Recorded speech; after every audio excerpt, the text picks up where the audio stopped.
देखो, हाँ। ये जो आज हम चैप्टर शुरू करेंगे इसका नाम है सेमीकंडक्टर्स, ठीक है। रिकॉर्डिंग ऑन कर दी है मैंने। तो सेमीकंडक्टर्स जो चैप्टर है, ये थोड़ा सा आप जो फिजिक्स में बाकी के चैप्टर्स पढ़ते हो ना, उससे थोड़ा सा डिफरेंट है, डिफिकल्ट नहीं है, डिफरेंट है। इन द सेंस कि अ, इसमें एक्चुअली याद रखने वाला नॉलेज है, ठीक ठाक है, मतलब ज़ीरो नहीं है। मतलब समझ, सब कुछ समझ सकते हो आप, बट फिर भी इसमें कुछ कुछ चीज़ें याद रखनी पड़ेंगी। और कुछ कुछ प्रोसेस रीजन्स भी एग्जैक्टली याद रखने पड़ेंगे, लॉजिक जो होंगे एकदम स्टेप वाइज याद रखने पड़ेंगे, ठीक है। मतलब इसमें इंफॉर्मेशन है इस चैप्टर में, और जो आखिरी चैप्टर है इसके बाद वाला चैप्टर जिसका नाम है कम्युनिकेशन, उसमें भी इंफॉर्मेशन है काफ़ी सारी, ठीक है। समझ में आई बात? तो अब अगर मैं इस चैप्टर का और अगले चैप्टर की 2-2 घंटे की क्लास लूंगा तो आप लोग बोर भी हो जाओगे, और जितना बताऊंगा उतना याद भी नहीं रख पाओगे, ठीक है। तो अभी से सेमीकंडक्टर का और कम्युनिकेशन की जितनी भी क्लासेस होंगी, सारी की सारी सिर्फ 1.5 घंटे की होंगी। मतलब 1.5 घंटे की क्लास में 1 घंटा 20 मिनट जब हम पढ़ाई करते हैं उतनी ही होंगी, ठीक है। समझ में आई बात? क्योंकि यस। इवन 1.5 घंटा भी या 1 घंटा 20 मिनट भी ज़्यादा है, क्योंकि उसमें काफ़ी इन्फॉर्मेशन आ जाती है। तो इससे ज़्यादा की क्लास अपन लोग लंबी लंबी क्लास इन चैप्टर्स में नहीं करेंगे। मैं जनरली जब ऑफलाइन जब क्लासेस होती थी, तो मैं जनरली इन चैप्टर्स को एक एक घंटे की क्लास लेता था बस, सिर्फ एक एक घंटे की, ठीक है। अभी ऑनलाइन में मैं 1 घंटे 20 मिनट की ले रहा हूँ, उससे आगे नहीं लूंगा, ठीक है। हेलो, आवाज़ आ रही है? यस। ओके। सो सेमीकंडक्टर्स कोई डिफिकल्ट चैप्टर नहीं है। बस अगर मैं ये जल्दी जल्दी ख़त्म कर दूंगा तो आप लोगों को याद नहीं रहेगा, ऐसा चैप्टर है, ओके। आ जाओ भाई, आ जाओ। सेमीकंडक्टर्स, ठीक है। तो सेमीकंडक्टर्स क्या होते हैं, समझिए बात को। हम कंडक्टर्स को जानते हैं। कंडक्टर्स क्या होते हैं सर? जो इलेक्ट्रिसिटी कंडक्ट करते हैं, राइट, है ना। हम इंसुलेटर्स को जानते हैं, जो इलेक्ट्रिसिटी कंडक्ट नहीं करते। कंडक्टर्स के example most of the metals, और इंसुलेटर में most of the non metals. Exception हो सकते हैं इस चीज के, बट जनरली ऐसा है, right. Then comes something in between, they are called semiconductors. ये ना तो कंडक्टर है ना ही इंसुलेटर है, मतलब इनका जो रेजिस्टेंस है दोनों के बीच में कहीं लाई करेगा, ठीक है। सेमीकंडक्टर्स का जो रेजिस्टेंस है कंडक्टर और इंसुलेटर के बीच में कहीं लाई करेगा। इसके एग्जांपल कौन कौन है? सिलिकन है, जर्मेनियम है, बेसिकली कार्बन कार्बन ग्रुप है, ठीक है। वो क्या होता है? कार्बन ग्रुप याद है ना? काशी गए शंकर पार्वती, आपको पता है। ये तो मेटल आ गया, टिन है ना। हम्म, ये कंडक्टर है, ये भी हाँ कंडक्टर सर। है। सिलिकॉन और जर्मेनियम, मोस्टली यही दो हैं सेमीकंडक्टर हमारे पास, प्योर एलिमेंट्स की फॉर्म में, ठीक है। समझ में आई बात? ये कौन से वाले हैं?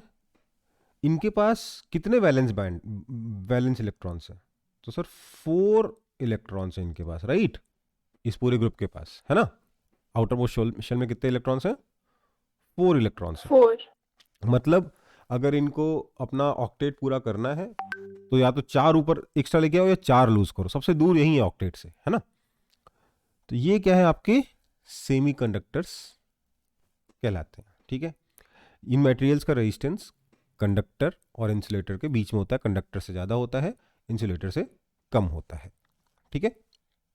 कॉपी कर लो इसको।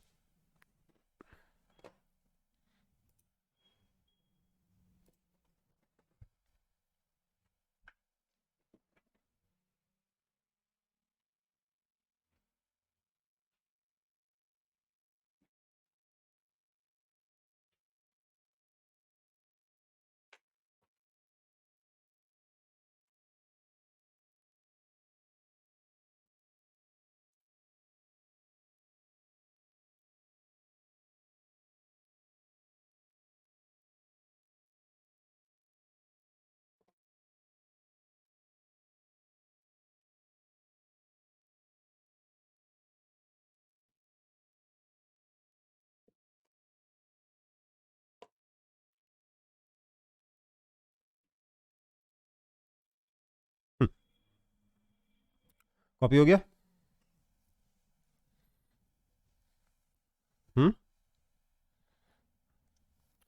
देखो, अगर हम कंडक्टर्स के बारे में बात करें तो इनकी जो रजिस्टिविटी है वो मतलब लगभग ये सब अप्रॉक्सीमेट है, 10⁻⁻² से लेकर 10⁻⁻8 तक रहती थी।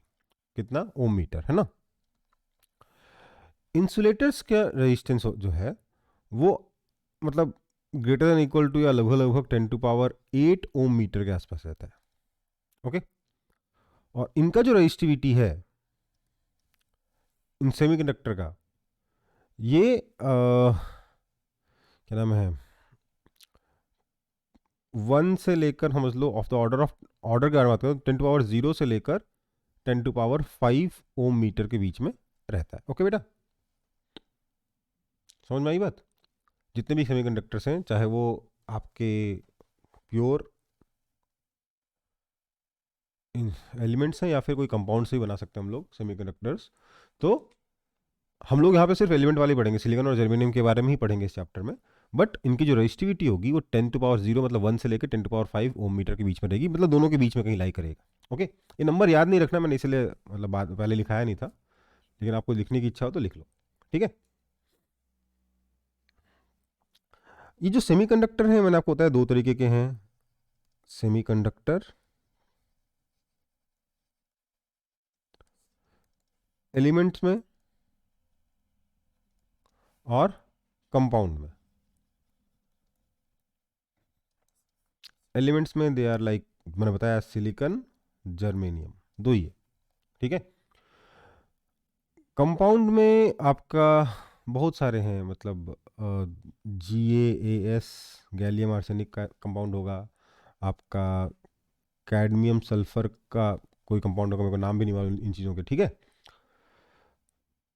बहुत सारे हैं, ठीक है, मतलब बहुत सारे हैं कंपाउंड, सबको वो याद नहीं करने, मैंने 2 के नाम यहाँ लिख दिए, बाकी बहुत सारे कंपाउंड्स हो सकते हैं जो सेमीकंडक्टर है। ओके, ऑर्गेनिक भी होते हैं, इनऑर्गेनिक भी होते हैं, दोनों तरीके के कंपाउंड्स होते हैं, ठीक है बेटा। बट वो सब आपको नहीं जानने की जरूरत है, बस बस यहाँ लिख के आगे बढ़ रहा हूँ, कॉपी कर लो।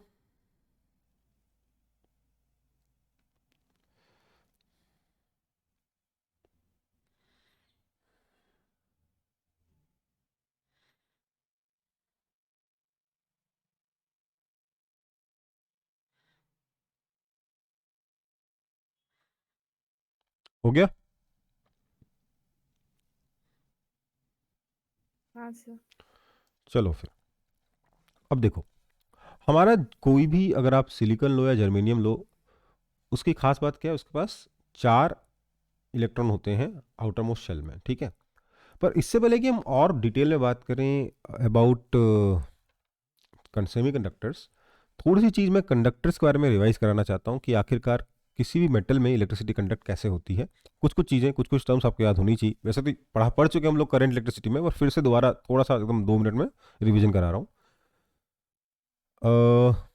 आपको याद होगा करंट इज इक्वल टू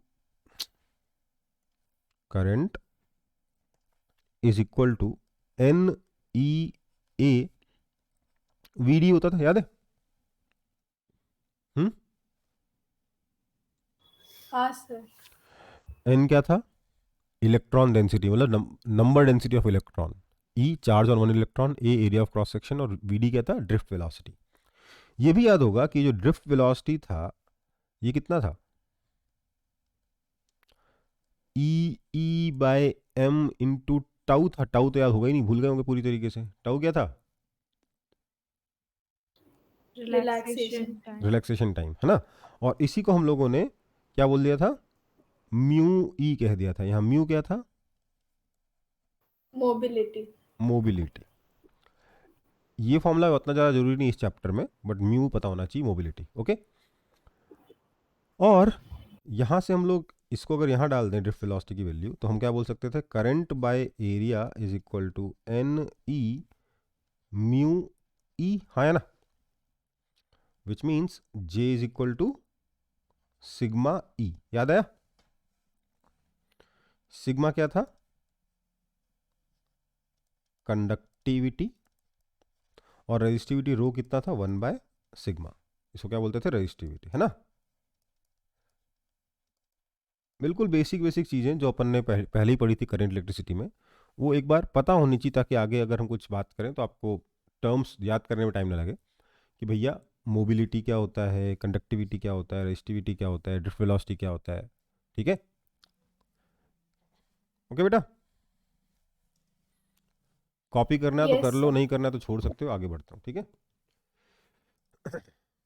अभी अभी आप लोगों ने एग्जाम दिया, रिवीजन किया है, तो मेरे ख्याल से उतना जरूरी नहीं था इसका, बट फिर भी एक बार बता दिया। चलो आगे बढ़ते हैं। अब किसी भी सेमीकंडक्टर को अगर मैं देखूंगा तो वो होगा कैसा, समझिए। मैं सिलिकॉन के बारे में बात करूँ बेसिकली। सिलिकॉन के पास कितने इलेक्ट्रॉन्स हैं सर? 4 इलेक्ट्रॉन्स हैं, है ना। तो एक इलेक्ट्रॉन यहाँ रख देता हूँ, एक यहाँ रख देता हूँ, एक यहाँ रख देता हूँ, और एक यहाँ रख देता हूँ।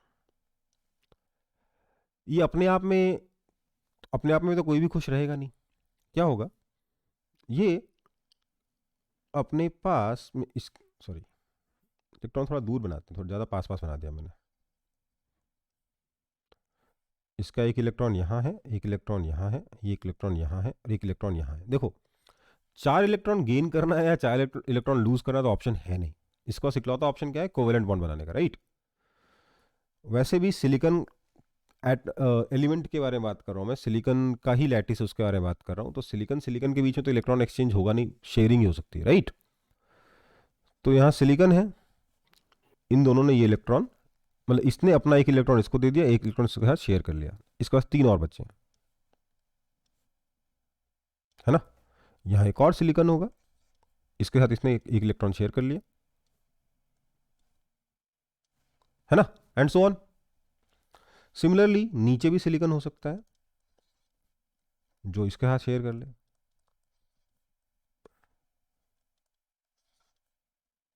राइट। ऑब्वियसली दोनों आपस में भी शेयर कर सकते हैं, है ना।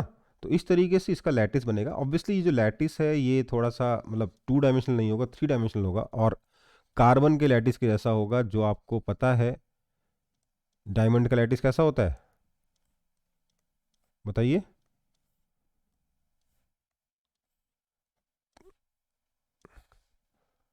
हम्म,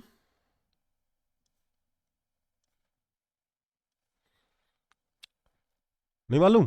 कार्बन का लैटिस कैसा होता है? एक दूसरे के साथ कितने एंगल पर रहेंगे बॉन्ड्स? सच में 90 डिग्री थोड़ा रहेंगे, कितने एंगल पर रहेंगे? 109 डिग्री पर रहेंगे ना, बताओ भैया। ये बॉन्ड और ये बॉन्ड एक दूसरे के साथ कितने एंगल पे रहेंगे, बताइए। 90 डिग्री पे या 109 डिग्री पे? 109। 109 डिग्री पे रहेंगे ना। 109.8 होता है, कितना होता है जो भी है। तो बेसिकली जो स्ट्रक्चर बनेगा वो केज जैसा स्ट्रक्चर बनेगा, पूरा डायमंड के जैसा स्ट्रक्चर बनेगा। तो ये आपका सिलिकॉन का लैटिस है। मैंने उसका 2 डायमेंशनल सिंपलिस्टिक व्यू दिखाया आपको। ओके बेटा, ठीक है। यस। क्या क्या बेटा? सिलिकॉन के लैटिस का मैंने 2 डायमेंशनल व्यू दिखाया है। एक्चुअल में ऑब्वियसली 3 डायमेंशनल होगा, और उसमें जो स्ट्रक्चर बनेगा वो केज जैसा स्ट्रक्चर बनता जाएगा ना, जैसे डायमंड के केस में बनता है कार्बन का स्ट्रक्चर। सारे एंगल 109 डिग्री के करोगे तो ऐसा ही कुछ आएगा ना स्ट्रक्चर। चलो आगे बढ़ते हैं। क्या हुआ, अभी इसके पास कोई फ्री इलेक्ट्रॉन नहीं, ध्यान दीजिएगा। कंडक्टिविटी कहां से आती है? कौन लाता है conductivity? Free electron. Free electron से। अब सर फ्री इलेक्ट्रॉन का मतलब क्या हुआ? मैं बार बार बोलता हूँ, फ्री इलेक्ट्रॉन का मतलब ये नहीं कि इलेक्ट्रॉन एकदम आजाद है। वो इलेक्ट्रॉन आपके मटेरियल को छोड़ने के लिए आजाद नहीं है, मटेरियल के अंदर बाउंड है, राइट। हाँ, इंडिविजुअली एक एक एटम से आजाद है, राइट, है ना। हाँ सर। तो वो बिल्कुल फ्री नहीं है। बिल्कुल फ्री कब होगा? जब उसको आप एच न्यू दो के बाहर निकाल दोगे, फोटो इलेक्ट्रिक इफेक्ट वाला देखा था ना, वो वाला इलेक्ट्रॉन फ्री है जो बाहर निकल चुका है ना। उसको बाहर निकलने के लिए अभी भी कुछ एनर्जी चाहिए, राइट। तो यहां पर जो मैं फ्री इलेक्ट्रॉन बोल रहा हूं, जो इसके अंदर मूव करने को तैयार हैं, मूव करने के लिए फ्री हैं, उनको एक्चुअल में हमें क्या कहना चाहिए? Conduction electron, right. क्या कहना चाहिए? These are conduction. Conduction electrons, जो कि अंदर मूव करने के लिए फ्री हैं, ठीक है। अब यहां तो कोई कंडक्शन इलेक्ट्रॉन है ही नहीं, है क्या? No sir. नहीं है ना। कहां से आएगा कंडक्शन इलेक्ट्रॉन? तो समझिए सर, कोई न कहीं से किसी न किसी फॉर्म में कोई ना कोई लाइट रे या कोई ना कोई एनर्जी आकर एक इलेक्ट्रॉन पे गिर जाएगी, है ना। और ये इलेक्ट्रॉन जो फिलहाल बॉन्ड में है, मतलब आपके आउटर मोस्ट शेल को क्या बोलते हैं, valence, valence valence shell. Shell में है ना। जो वैलेंस शेल में है वो फ्री हो जाएगा, वो जंप करके चला जाएगा कहाँ, कंडक्शन, ओके, जंप करके क्या बन जाएगा, कंडक्शन इलेक्ट्रॉन बन जाएगा, यस और नो। हम्म। Yes sir. तो ये इलेक्ट्रॉन हो गया क्या, फ्री। ये हो गया आपका एक फ्री इलेक्ट्रॉन। इसको मैं दूसरे कलर से बना दे रहा हूँ, नहीं तो कंफ्यूजन होगा। ये हो गया मेरा एक फ्री इलेक्ट्रॉन, ओके, नजर तो आ नहीं रहा होगा। ये हो गया फ्री इलेक्ट्रॉन। चलो, अब ये इलेक्ट्रॉन अगर फ्री हो गया तो बात समझिए, कहाँ से आया, यहां से आया ना। हम्म, यहां से आया। हाँ सर। तो यहां वाला इलेक्ट्रॉन अगर निकल गया तो यहां तो खाली जगह बच गई, राइट। सो हमारे पास ये दो चीजें मिली हमें, क्या क्या, एक तो मिला ये वाला फ्री वाला इलेक्ट्रॉन, और ये मिले एक खाली जगह, खड्डा, क्या बोलते हैं इसको, होल कहते हैं। एच लिख दे रहा हूं सिर्फ, क्या कहते हैं इसको, होल। कैसे इंपॉर्टेंट है थोड़ी देर में समझ में आएगा। जब मैंने जहां मैंने ये इलेक्ट्रॉन लिखा है वो क्या है, फ्री इलेक्ट्रॉन है। बेसिकली फ्री इलेक्ट्रॉन का मतलब कंडक्शन इलेक्ट्रॉन है, ओके। और दूसरा जो मैंने ऐसे गोला बनाया है, जो एच लिखा है, वो क्या है, होल है। मतलब क्या है, होल का मतलब क्या है, एब्सेंस ऑफ इलेक्ट्रॉन, राइट, हाँ या ना। सर लाइट देंगे तो या तो निकलेगा या तो नहीं निकलेगा ना, वो फ्री समझो कैसे बात हो को, गया। वो वैलेंस शेल से निकल गया, कंडक्टिंग इलेक्ट्रॉन बन गया, मेटल के बाहर नहीं निकला, वो बॉन्ड से बाहर निकल गया। समझ में आया। ऐसा होता है सर। हाँ, ऐसा होता है। और इसको हम आगे और डिटेल में चर्चा करेंगे इसके बारे में, चिंता मत करिए, ठीक है। तो क्या होगा, जितने इलेक्ट्रॉन्स बनेंगे उतने ही होल्स बनेंगे, हाँ या ना। हम्म, बताइए। जब जब इलेक्ट्रॉन निकलेगा बाहर तभी तो एक होल क्रिएट होगा, राइट और रॉन्ग। Right sir. तो नंबर ऑफ इलेक्ट्रॉन्स और नंबर ऑफ होल्स दोनों बराबर होंगे। कोई दिक्कत है इसमें। हम्म,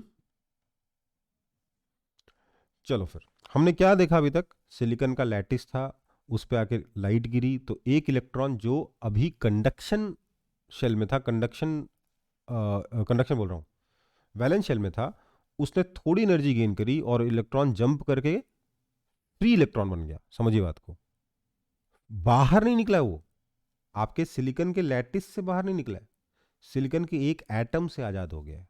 ये इलेक्ट्रिसिटी कंडक्ट करने के लिए फ्री है, ये अब इस सिलिकॉन के अंदर घूमने के लिए फ्री है, एक एटम से बंधा हुआ नहीं है, ओके। समझ में आ गई बात। Yes sir. चलो, तो अब अगर मैं, ध्यान दीजिएगा, अब मान लीजिए मेरे पास सिलिकॉन है, ठीक है। अब अगर मैं यहां पर एक इलेक्ट्रिक फील्ड अप्लाई करता हूं ऐसे, तो जो इलेक्ट्रॉन्स, ऐसे ऐसे खूब सारे इलेक्ट्रॉन बने होंगे, वो इलेक्ट्रॉन्स इस तरीके से मूव करना शुरू करेंगे कि नहीं करेंगे। हम्म, कितनी करेंगे। स्पीड से, VE, drift velocity of electron से, हाँ है ना।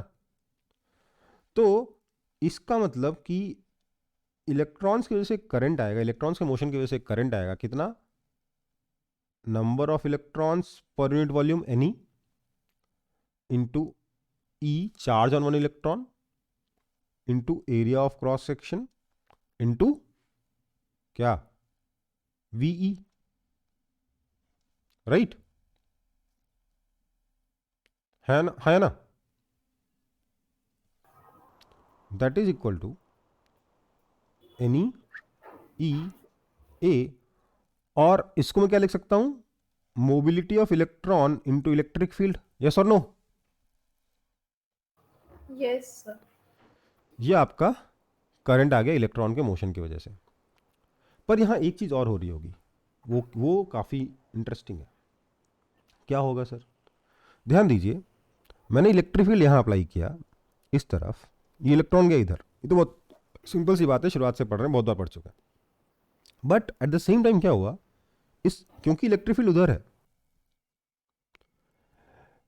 ये वाला इलेक्ट्रॉन भी लेफ्ट में आना चाहता है, इवन दो ये कहाँ है, वैलेंस शेल में है ना, ये वैलेंस शेल में है, लेकिन ये इलेक्ट्रॉन भी लेफ्ट की तरफ मूव करना चाहता है कि नहीं करना चाहता, उस इलेक्ट्रिक फील्ड की वजह से। तो इसने एक उपाय सोचा कि सर अगर मैं एक काम करूं, यहां से मैं इधर चला जाऊं तो मैं वैलेंस शेल में रह गया, है ना, हाँ और मैं थोड़ा सा इलेक्ट्रिक फील्ड की अपोजिट डायरेक्शन मूव भी कर गया। फिर जब यहां पहुंच गया तो इसने सोचा सर थोड़ा सा एक और उपाय है, मैं यहां से यहां चला जाऊं, फिर मैं यहां से यहां चला जाता हूं, फिर मैं यहां से यहां चला जाता हूं, sorry sorry sorry sorry sorry गलत बोल गया मैं, मेरी गलती, ऐसा कैसे चला जाएगा, वहां तो होल है ही नहीं ना, क्या कर रहा हूं मैं। चलो ये इलेक्ट्रॉन यहां से यहां चला गया, तो जब ये इलेक्ट्रॉन यहां से यहां गया तो ये वाला होल तो हो गया फिल, राइट, यस सर। लेकिन यहां क्रिएट हो गया नया होल, हाँ या ना, समझ रहे हो बात को। हाँ सर। उसके बाद क्या हुआ, ये इलेक्ट्रॉन ने बोला अच्छा, इस इलेक्ट्रॉन ने अगर ये हरकत करी तो मैं भी तो ये वाली हरकत कर सकता हूँ कि नहीं कर सकता हूँ, बोलिए। यस तो क्या हुआ, ये वाला इलेक्ट्रॉन तो इधर जा ही रहा है, इलेक्ट्रिक फील्ड के अपोजिट डायरेक्शन में ये वाला इलेक्ट्रॉन तो जा ही रहा है। एट द सेम टाइम जो कंडक्शन इलेक्ट्रॉन्स हैं, कंडक्शन बोल रहा हूँ, जो वैलेंस इलेक्ट्रॉन्स हैं वो भी इस तरीके से जंप कर रहे हैं। और इफेक्टिवली क्या हो रहा है, सोचो जरा, ये इलेक्ट्रॉन अगर यहाँ पहुँच गया तो ये वाला होल तो फिल हो गया और यहाँ पे नया होल बन गया, हाँ या ना, हाँ या ना। हाँ सर। तो इफेक्टिवली क्या हुआ, इलेक्ट्रॉन इधर जा रहा है, एट द सेम टाइम आपके जो होल्स हैं वो इधर जा रहे हैं, राइट। Yes sir. ध्यान दीजिएगा, hole is absence of electron, absence of negative charge, that means hole is a positive charge, right.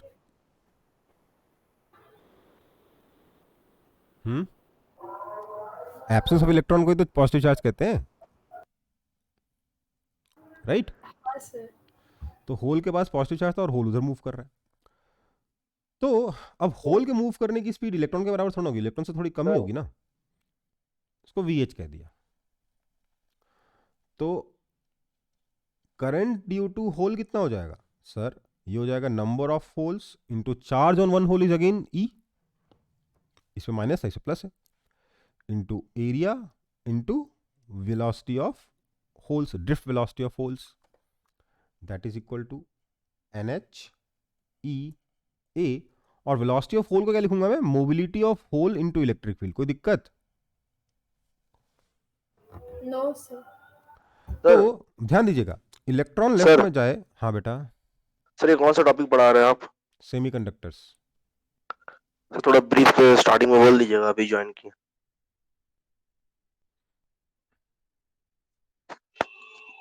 Recording देख लेना, मैं एक शॉर्ट में बता देता हूँ, लेकिन उसको रिकॉर्डिंग जरूर देख लेना, ठीक है। चलो, तो यहाँ पर जो करंट आएगा वो कितना आएगा, IE प्लस IH। ध्यान दीजिएगा, नेगेटिव चार्ज लेफ्ट में जाए चाहे पॉजिटिव चार्ज राइट में जाए, बात तो एक ही है ना, करंट तो उसी डायरेक्शन में जाएगा। करंट तो इलेक्ट्रिक फील्ड की डायरेक्शन में जा रहा है ना, है ना। हाँ सर।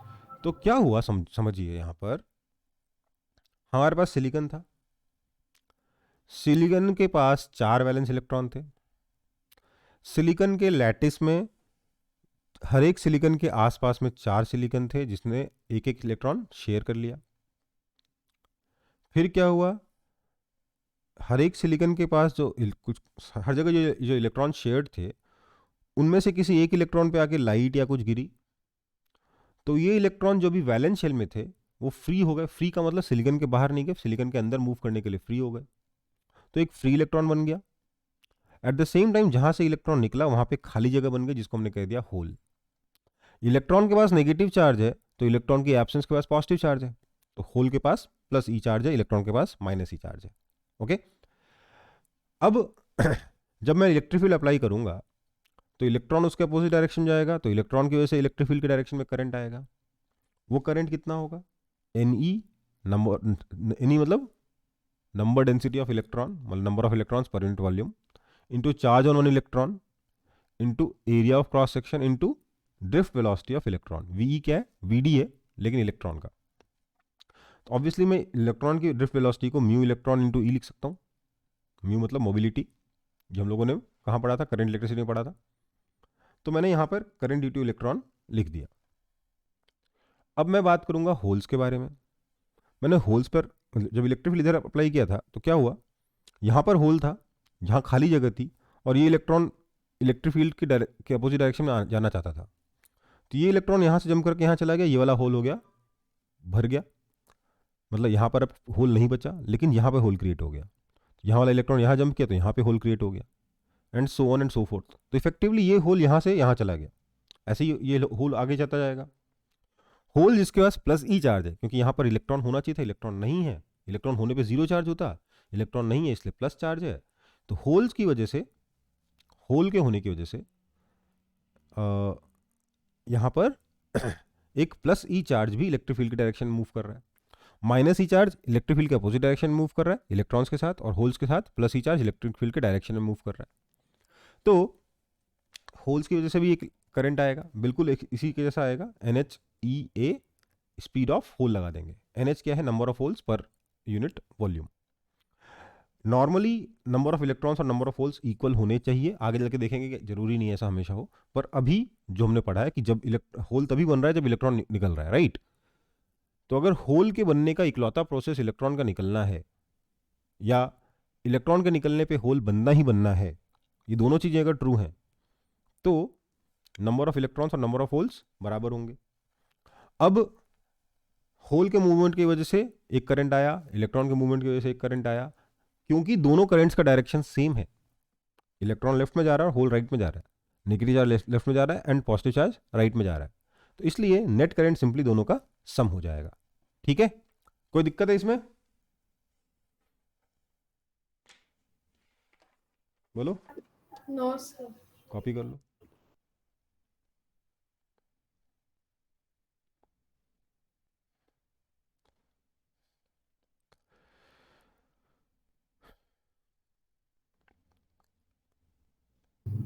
सर IE और IH का वैल्यू सेम नहीं हो जाएगा? बेटा वी एच और वी अलग अलग है ना। हाँ, ठीक है सर।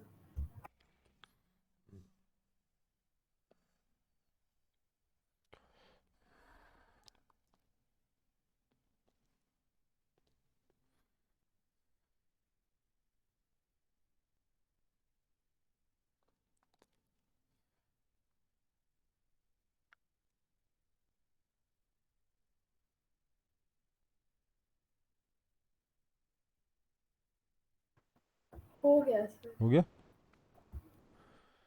चलो फिर थोड़ा सा और समझते हैं कि आखिरकार ये इलेक्ट्रॉन यहाँ से यहाँ जंप करके फ्री कैसे हुआ, मतलब कुछ तो, मतलब कुछ थोड़ा सा और एक्सप्लेनेशन तो होना चाहिए। तो देखिए, आपको याद होगा कि जब हम लोग दो, सॉरी, अगर मैं एक आइसोलेटेड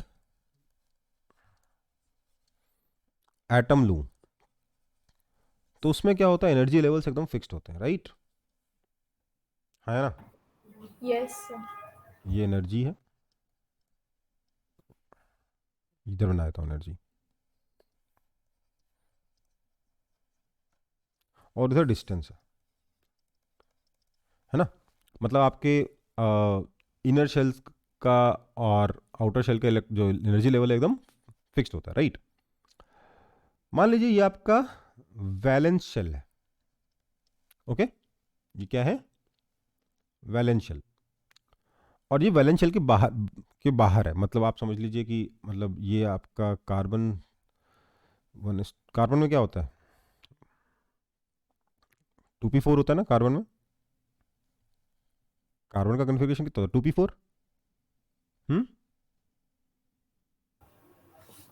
हाँ सर। और सिलिकॉन का क्या होता है? 3p4। हम्म यस सर। तो ये 3p है, और मान लेते हैं ये आपका 4p है। 4p होता तो है ही नहीं इसके पास, मतलब 3p से ऊपर जाएगा तो फ्री हो गया, राइट। 3p तक पकड़ के रखा है एटम, 3p के ऊपर गया तो एटम से निकल गया वो, है ना। ओके। अब अगर मैं दोनों दो एटम्स को दूर दूर रखे हुए हूं तो ये आपका एकदम फिक्स्ड एनर्जी लेवल्स होते हैं 3p का और 4p का। पर जैसे जैसे एटम्स पास में आएंगे तो एक दूसरे से भी तो इंटरेक्शन होगा एटम्स का, हाँ है ना, होगा कि नहीं। हाँ सर। तो उसकी वजह से क्या होगा, इंटरेक्शन की वजह से कुछ इलेक्ट्रॉन्स की पोटेंशियल एनर्जी बढ़ जाएगी, कुछ इलेक्ट्रॉन्स की पोटेंशियल एनर्जी घट जाएगी, होगा कि नहीं होगा। तो आप देखोगे कि एक लिमिट के बाद ये जो एनर्जी लेवल है ये फिक्स नहीं होता, बल्कि एक रेंज बन जाती है एनर्जी की। ओके, क्या बन जाता है, रेंज, है ना। और अगर आप एनर्जी लेवल को घटाते जाओ घटाते जाओ घटाते जाओ, एनर्जी डिफरेंस को डिस्टेंस, अगर आप डिस्टेंस को डिक्रीज करते जाओगे तो ये जो एनर्जी का डिफरेंस है वो एनर्जी का लेवल जो है वो कुछ इस तरीके से चौड़ा होता जाएगा, ठीक है। सिमिलरली ये भी चौड़ा होगा। एक टाइम ऐसा आएगा कि इन दोनों में कोई डिफरेंस बचा ही नहीं, मतलब इसका लोअर लेवल और इसका हाईएस्ट लेवल मैच कर गया है। ओके,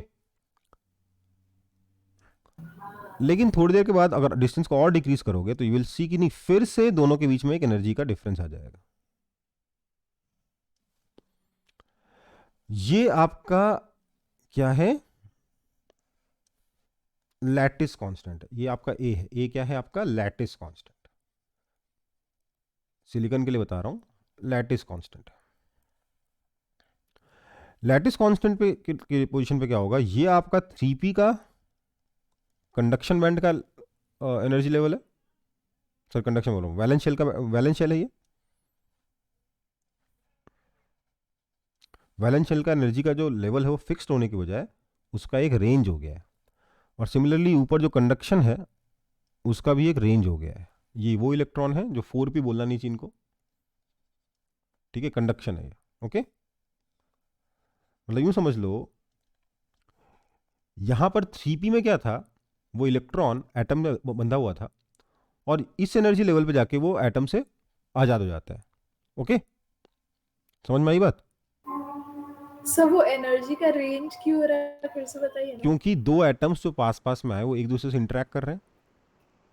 रेंज का मतलब ये हुआ कि 3p में ही अलग बहुत सारे एटम्स है ना, बहुत सारे हाँ एटम्स हैं। 3p में ही कुछ एटम्स के अंदर जो इलेक्ट्रॉन्स हैं उनकी एनर्जी बढ़ गई है, कुछ एटम्स के अंदर जो इलेक्ट्रॉन्स उनकी एनर्जी घट गई है। इनफैक्ट 3p के ही जो अलग अलग इलेक्ट्रॉन्स हैं, 3p में ही एक एटम में अलग अलग इलेक्ट्रॉन्स हैं, हाँ या ना। हाँ सर। वो इलेक्ट्रॉन्स जब दूसरे एटम से इंटरेक्ट करेंगे तो उन दूसरे एटम के इंटरेक्शन की वजह से भी तो एक एनर्जी का रेंज आएगा कि नहीं आएगा। अब वो हाँ दूसरा एटम सर। उस इलेक्ट्रॉन से कितनी दूरी पर है, कितने एंगल पर है, फलाना ढिमकाना, इन कारणों से क्या होगा, उसका एनर्जी फिक्स नहीं रहेगा, बल्कि उसका एनर्जी एक रेंज में रहेगा।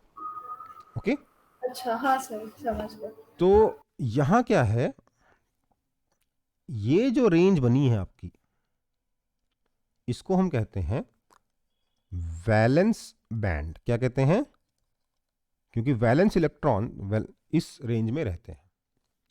एट द सेम टाइम जब लैटिस कांस्टेंट के बराबर डिस्टेंस हो गई है तो उस वक्त ये जो रेंज है इसको क्या कहेंगे, कंडक्शन बैंड। क्या कहेंगे इसको, कंडक्शन बैंड। ओके बेटा, कोई दिक्कत। टॉपिक आइसोलेटेड एटम नहीं था, टॉपिक क्या होगा, valence band and conduction band.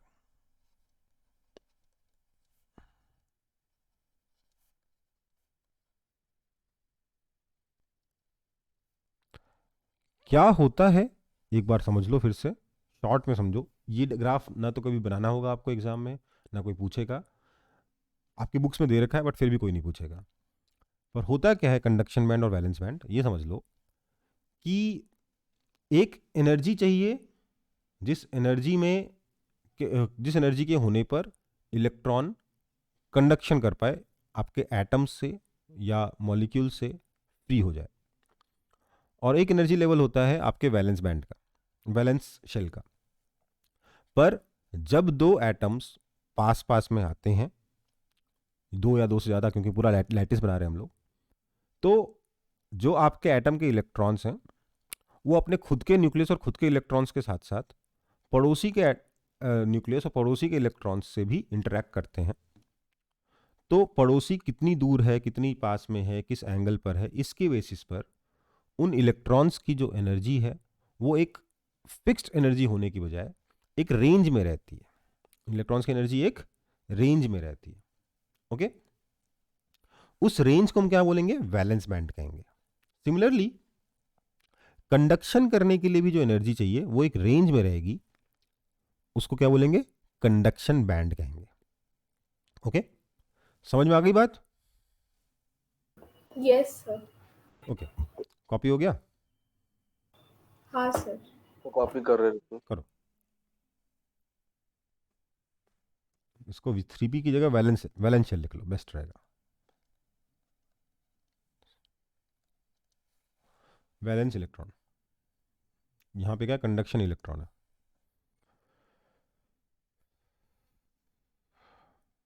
Actually इसको मैं ओवर सिंप्लीफाई करने की कोशिश कर रहा हूँ, उतना सिंपल नहीं है, काफ़ी कॉम्प्लेक्स चीज़ें हैं ये, बट आप लोगों के लेवल पे इतना भी बहुत ज़्यादा है।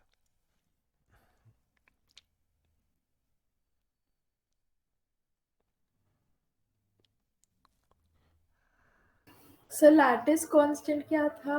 Average distance between atoms of a lattice. Okay,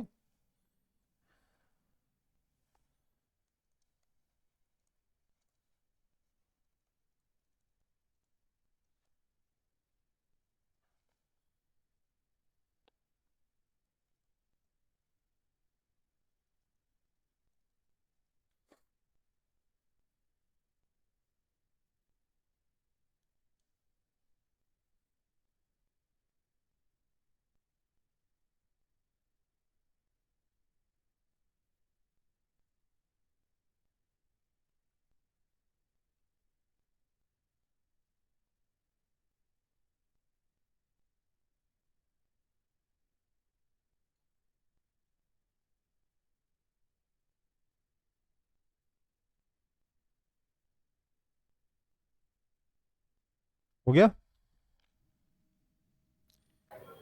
yes sir. Okay, energy band model for conductors, insulators and semiconductors. आखिर सेमीकंडक्टर क्यों सेमीकंडक्टर्स हैं, ये समझना है हमें। बात समझिए, अगर मैं मेटल्स के बारे में बात करूं तो मेटल्स में दो पिक्चर देखने को मिल सकती है।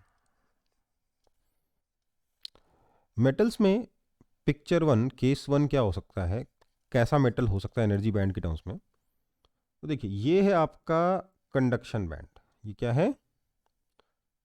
कंडक्शन बैंड है। सीबी का मतलब कंडक्शन बैंड, ठीक है। और ये है आपका वैलेंस बैंड।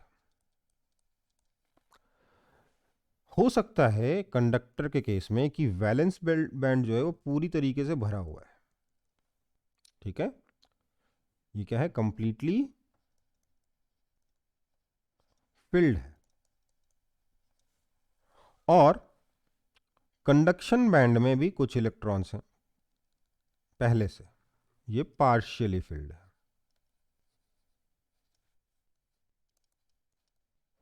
तो ये जो इलेक्ट्रॉन्स कंडक्शन बैंड में हैं, ये अपना इलेक्ट्रिसिटी कंडक्ट करते रहेंगे, यही तो फ्री इलेक्ट्रॉन्स हैं, हाँ या ना? समझ में आई बात?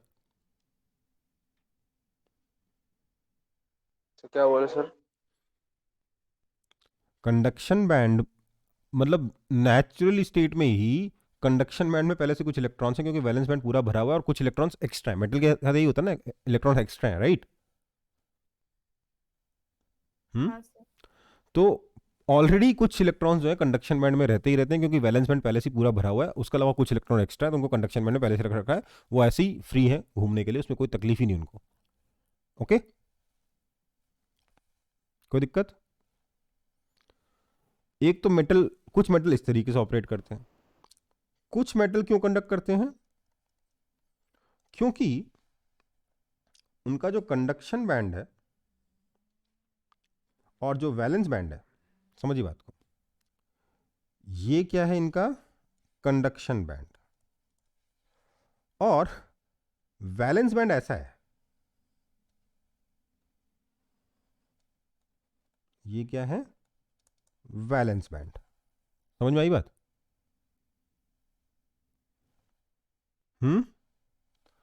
क्या हो रहा है यहां पे? Overlapping conduction band and valence band. मतलब कि वैलेंस बैंड की जो हाईएस्ट एनर्जी है वो कंडक्शन बैंड की लोएस्ट एनर्जी से ज्यादा है, तो वैलेंस बैंड वाला इलेक्ट्रॉन जब इच्छा तब कंडक्शन बैंड में जा सकता है। हाँ या ना? समझ में आई बात? Yes, sir.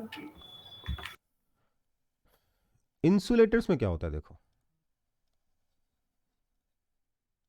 इंसुलेटर्स में सर ये आपका कंडक्शन बैंड है और ये है आपका वैलेंस बैंड, और इनके बीच में एक एनर्जी का गैप है। ओके, समझ में आई बात? अब जब तक इन इलेक्ट्रॉन्स को इस गैप एनर्जी के बराबर एनर्जी नहीं मिलेगी तब तक ये इलेक्ट्रॉन यहां से जंप करके यहां नहीं जा सकते। जा सकते हैं क्या? No, sir. और ये गैप एनर्जी बहुत ज्यादा होती है। ठीक है, सेमी कंडक्टर के केस में क्या होता है,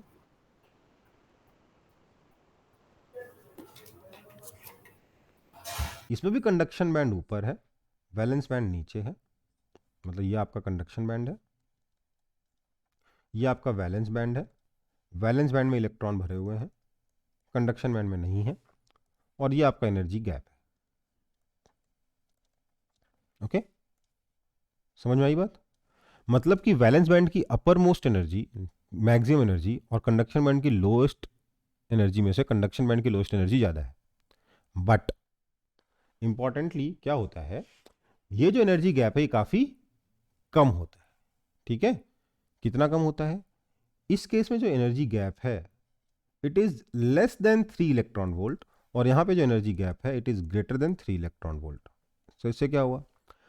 देखो बेटा, 3 इलेक्ट्रॉन वोल्ट ऐसी एनर्जी है जो कि नॉर्मल हीट से या लाइट से आराम से मिल जाती है इलेक्ट्रॉन्स को, और उस जब वो एनर्जी मिल जाएगी तो इलेक्ट्रॉन यहां से जंप करके यहां जा सकते हैं। समझ में आई बात? क्या हुआ समझिए एक बार फिर से। मेटल्स के अंदर जंप करने की जरूरत ही नहीं है, पहले से कंडक्शन बैंड में इलेक्ट्रॉन्स हैं, या फिर वो दोनों ओवरलैप कर रहे हैं, तो जब मर्जी तब ऑटोमेटिकली कोई भी इलेक्ट्रॉन इधर से उधर जा सकता है ना? समझ में आई बात? Yes, sir. पर इंसुलेटर में ऐसा नहीं हो सकता, क्योंकि कंडक्शन बैंड की लोएस्ट एनर्जी और वैलेंस बैंड की अपर हाईएस्ट एनर्जी में एक एनर्जी का गैप है जो काफ़ी बड़ा है, 3 इलेक्ट्रॉन वोल्ट से ज़्यादा बड़ा है। टिपिकली 10 इलेक्ट्रॉन वोल्ट के आसपास होगा, 5 इलेक्ट्रॉन से ऊपर ही होगा टिपिकली, जिसकी वजह से इलेक्ट्रॉन्स यहां से यहां जंप नहीं कर सकते। एटलीस्ट नॉर्मल सिचुएशन में नहीं कर सकते। ऑब्वियसली हम उनको फोर्स कर सकते हैं जंप कराने के लिए, वो एक अलग कहानी है, पर नॉर्मल सिचुएशन में इलेक्ट्रॉन्स यहां से यहां जंप नहीं कर सकते। तो ये क्या है, एक इंसुलेटर बन गया।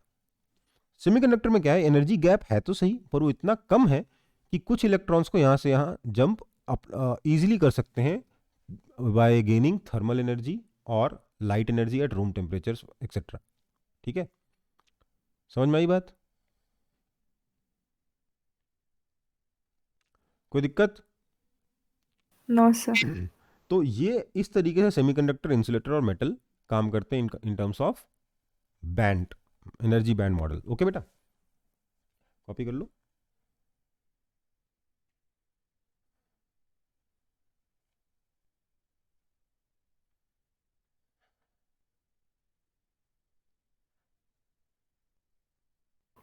सर कंडक्शन बैंड और valence band measure of energy बताता है। एनर्जी की रेंज है, ठीक है, हाँ।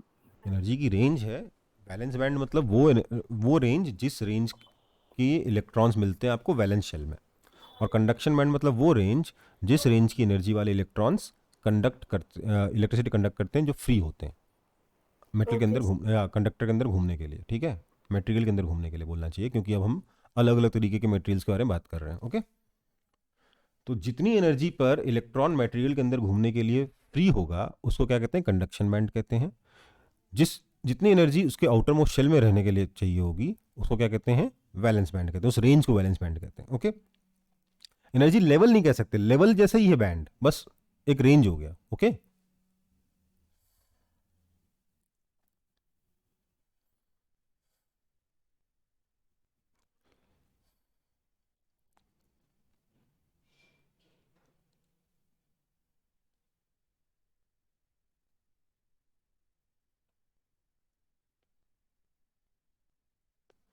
डायमंड के केस में ये जो एनर्जी गैप है 6 इलेक्ट्रॉन वोल्ट है, इसलिए इवन दो कार्बन, अगर आप केमिस्ट्री की कन्फिग्रेशन के हिसाब से देखोगे कि 4 इलेक्ट्रॉन्स हैं आउटरमोस्ट शेल में, तो आप कह सकते हो सर कि कार्बन तो सेमीकंडक्टर होना चाहिए।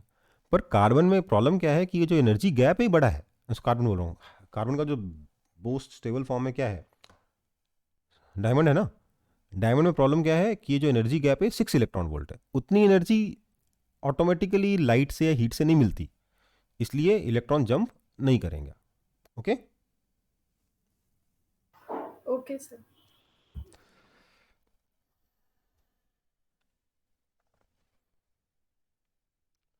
सर हो गया हो कॉपी। गया, चलो। तो अब बात करते हैं वापस से इंट्रिंसिक सेमीकंडक्टर की। इसके बारे में बात कर रहे हैं, इंट्रिंसिक सेमीकंडक्टर्स। इसके बारे में हम पहले बात कर चुके हैं थोड़ी देर पहले, एक बार फिर से थोड़ा सा शॉर्ट में बता देता हूँ। ये वही सेमीकंडक्टर है जिसको हम पढ़ रहे थे, सिलिकॉन का जो इलेक्ट्रॉन इधर से उधर ट्रांसफर कर रहे थे ना हम लोग, जिसमें होल बनाया था हम लोगों ने पहली बार, है ना। हाँ सर। ये क्या है, बेसिकली प्योर सेमीकंडक्टर। क्या है ये, प्योर सेमीकंडक्टर है। उसी को क्या कहते हैं हम लोग, इंट्रिंसिक सेमीकंडक्टर। इसकी खास बात हमने क्या देखी थी कि नंबर ऑफ होल्स और नंबर ऑफ इलेक्ट्रॉन्स बराबर थे।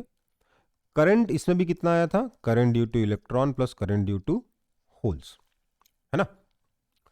पर होता क्या है, होल्स, इलेक्ट्रॉन होल का क्रिएशन कैसे होता है, कैसे होता है क्रिएशन बताइए तो। जब भी इलेक्ट्रॉन बनेगा तब फ्री इलेक्ट्रॉन बनेगा, इलेक्ट्रॉन का मतलब फ्री इलेक्ट्रॉन है, ठीक है बेटा। जब भी इलेक्ट्रॉन बनेगा साथ में एक होल बनेगा, हाँ या ना। हाँ सर। कैसे हुआ था ये, लाइट से। हीट और लाइट एब्जॉर्ब किया, और उसके बाद क्या हुआ, वैलेंस बैंड से जंप कर गया, कहां पर, कंडक्शन बैंड में, है ना, हाँ या ना। Yes sir. अब देखो आपके जो एटम है, आपका जो जो एटम बोल रहा हूँ, जो लैटिस है, उसमें खूब सारे इलेक्ट्रॉन है, खूब सारे इलेक्ट्रॉन है, खूब सारे इलेक्ट्रॉन है, खूब सारे इलेक्ट्रॉन है, खूब सारे इलेक्ट्रॉन है, खूब सारे इलेक्ट्रॉन है। जितने इलेक्ट्रॉन है उतने ही होल्स भी हैं। ये इलेक्ट्रॉन रैंडम डायरेक्शन में मूव कर रहे हैं, होल्स भी रैंडम डायरेक्शन में मूव कर रहे हैं। हो सकता है कभी गलती से इलेक्ट्रॉन और होल एक ही जगह पहुंच जाए, हो सकता है कि नहीं हो सकता। हाँ सर हो सकता है। तो क्या होगा, समटाइम्स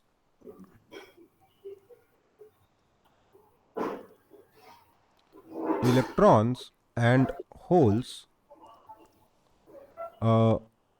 कोलाइड, एंड जब दोनों कोलाइड करेंगे तो इलेक्ट्रॉन को देगा, अरे गड्ढा, गिर जाते हैं इसमें, क्योंकि गड्ढे में पोटेंशियल एनर्जी क्या है, कम है, राइट। हाँ सर। एंड रिकम्बाइन, जब रिकम्बाइन करेगा तो क्या करेगा, गिविंग आउट एनर्जी। एनर्जी। इस प्रोसेस को क्या बोलते हैं, इसको कहते हैं रिकॉम्बिनेशन। क्या कहते हैं, रिकॉम्बिनेशन। ओके बेटा, कोई दिक्कत। No sir. अब समझो बात को, अगला पॉइंट बहुत इंपॉर्टेंट है, बहुत ज्यादा इंपॉर्टेंट। रेट ऑफ क्रिएशन किस पे डिपेंड कर रहा है?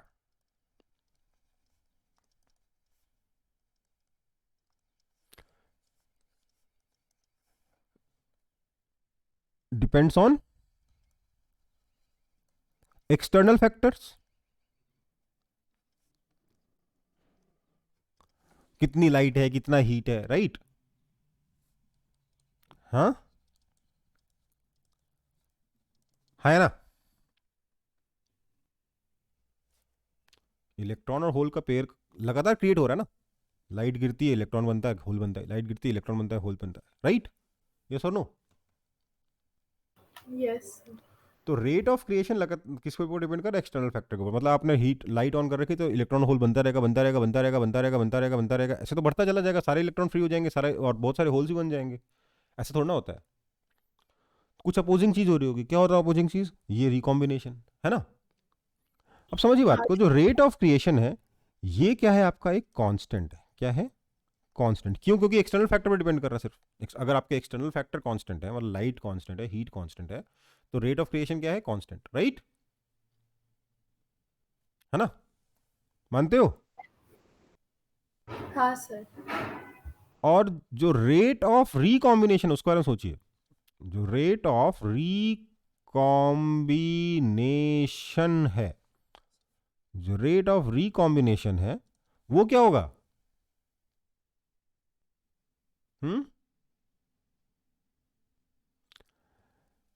दिस इज प्रोपोर्शनल टू, ध्यान दीजिएगा, मैं जो लिख रहा हूं समझ में आया कि नहीं आया बताइएगा। N E into N H, yes और नो? पर यूनिट वॉल्यूम की बात करो। रेट ऑफ क्रिएशन भी पर यूनिट वॉल्यूम और रेट ऑफ रिकॉम्बिनेशन भी पर यूनिट वॉल्यूम। ये समझ में आ रहा है कैसे हुआ? हाँ सर। केमिकल काइनेटिक्स याद आ रही थोड़ी? कंसंट्रेशन के प्रोडक्ट के बेसिस पर आप बता सकते हो कि कितने कोलिजन्स होंगे। आर्हीनियस इक्वेशन नहीं याद आ रहा है? नहीं याद आ रहा है ना? हाँ सर आया। क्या होता है केमिस्ट्री में, आपने पढ़ा था केमिकल काइनेटिक्स में, अपन जो रेट डिटरमाइनिंग स्टेप है उसी के बारे में बात कर रहे हैं। बाकी कौन सी स्टेप रेट डिटरमाइनिंग होती है, ये होती है, वो सब केमिस्ट्री में पढ़ो। बट जो जो रेट डिटरमाइनिंग स्टेप होती है उसमें क्या होता है?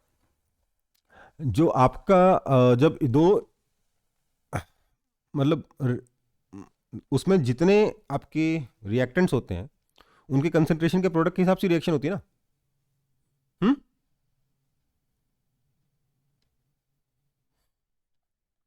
हाँ सर। कंसंट्रेशन का जो प्रोडक्ट होता है वही होता है ना रेट ऑफ रिएक्शन के लिए। तो यहाँ भी तो कंसंट्रेशन है ना। एन और एन एच क्या है? कंसंट्रेशन ऑफ इलेक्ट्रॉन और कंसंट्रेशन ऑफ होल है। Yes sir. कितने कोलिजन होंगे इलेक्ट्रॉन्स और होल्स के बीच में, ये तो उन दोनों के कंसंट्रेशन के प्रोडक्ट के प्रोपोर्शनल होगा। तो इसका मतलब क्या हो गया? रेट ऑफ क्रिएशन कांस्टेंट है और रेट ऑफ रिकॉम्बिनेशन कंसंट्रेशन के प्रोडक्ट के प्रोपोर्शनल है। मतलब कि एट इक्विलिब्रियम क्या होगा?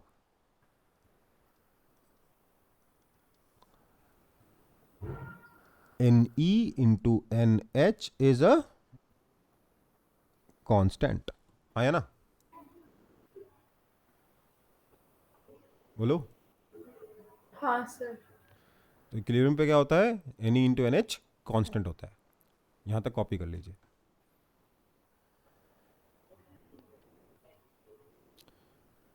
और ध्यान दीजिएगा, ये लिखते वक्त मैंने इसका यूज नहीं किया है। एन एच और एन ई इक्वल हो चाहे ना हो, रेट ऑफ रिकॉम्बिनेशन इसके प्रोपोर्शनल होगा। इसलिए इक्विलिब्रियम पोजीशन पे, इक्विलिब्रियम सिचुएशन में N E into N H constant होगा। कोई दिक्कत?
समझ में आया सबको?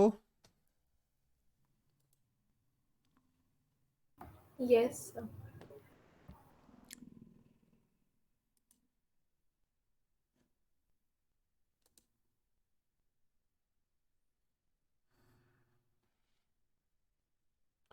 ठीक है, फिर आगे बढ़ते हैं।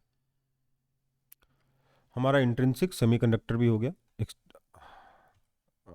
अब एक चीज समझिए, N E into N H, है ना, इस ये आपका 10⁻20 से लेकर 10⁻28 के ऑर्डर का होता है। चल 10⁻30 बोल देता हूँ मैं, क्योंकि मुझे एग्जैक्ट नंबर पता नहीं है, तो मैं 10⁻20 से 10⁻30 के ऑर्डर का होगा। ठीक है, काफ़ी बड़ा होता है नंबर। ओके, मतलब ये 100, 200 और 1000 और करोड़ नहीं होता। समझ में आ गई बात? हम्म। हाँ सर। तो अब समझिए, दोनों का प्रोडक्ट है कांस्टेंट। ठीक है, अब एक और मतलब ऑब्वियसली अलग अलग एलिमेंट्स में सिलिकॉन में अलग होगा, जर्मेनियम में अलग होगा, और कोई और तरीके का कंपाउंड वाला अगर आप बनाओगे सेमीकंडक्टर तो उसमें ये नंबर अलग आएगा। पर एक चीज़ समझिएगा, एन इंटू एन एच तो इतना हो रहा है, बहुत अच्छी बात है सर। मेरा करंट कितना आ रहा है सर? वो तो simply I E plus I H था, है ना? Hmm, I E plus I H था ना वो तो। हाँ sir. Sir, is there a way कि मैं क्योंकि अभी जो सेमीकंडक्टर्स में जो इलेक्ट्रिसिटी कंडक्ट हो रही होती है बहुत कम हो रही होती है, मतलब you can actually use silicon gloves as insulator, right? Insulating gloves, right? हाँ, है ना? पता ही नहीं, पता आप लोगों को? सिलिकॉन के ग्लव्स को आप इंसुलेटिंग ग्लव्स की तरह यूज कर सकते हो, वो इतना कम कंडक्शन है उसमें। ठीक है, तो sir is there a way कि मैं उसके अंदर इलेक्ट्रिसिटी का कंडक्शन को इंक्रीज कर पाऊँ? एक सेकंड में,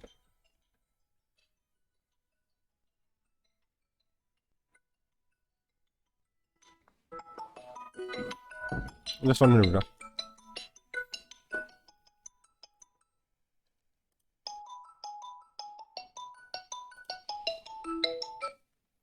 हेलो, हेलो।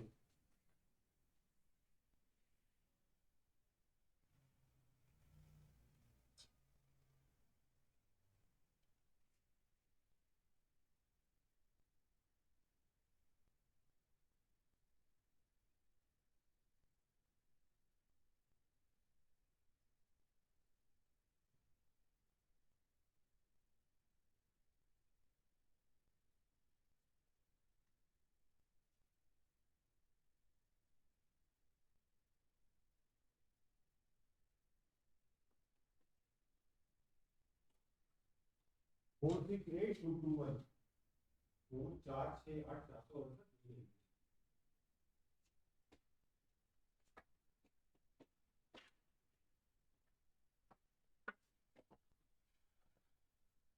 हेलो।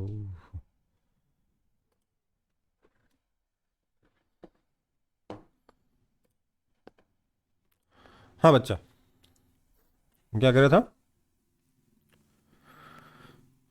मैं बता रहा था आपको कि करंट जो है वो इलेक्ट्रॉन का करंट प्लस होल के करंट के बराबर होता है, लेकिन फिर भी ये करंट जो काफ़ी कम होता है, और हम सिलिकॉन ग्लव्स को एक्चुअली इंसुलेटिंग ग्लव्स की तरह यूज़ कर सकते हैं, इतना कम होता है। तो सर अगर इतना कम करंट है तो हम उसके बारे में क्यों पढ़ रहे हैं? क्या कोई तरीका है कि हम उस करंट को चेंज कर सकें? तो यस, बिल्कुल हमारे पास तरीका है इस करंट को इंक्रीज करने का। ठीक है सर, लेकिन दोनों का प्रोडक्ट तो कांस्टेंट है, हम कुछ भी करेंगे इस नंबर को तो चेंज कर ही नहीं सकते, है ना? राइट? सर आई ई कितना था? एन ई इंटू ई ए।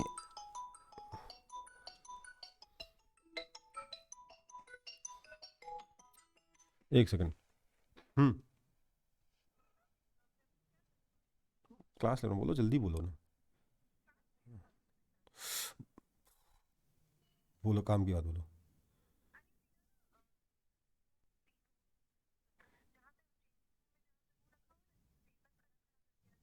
हम्म, ठीक। ठीक ठीक।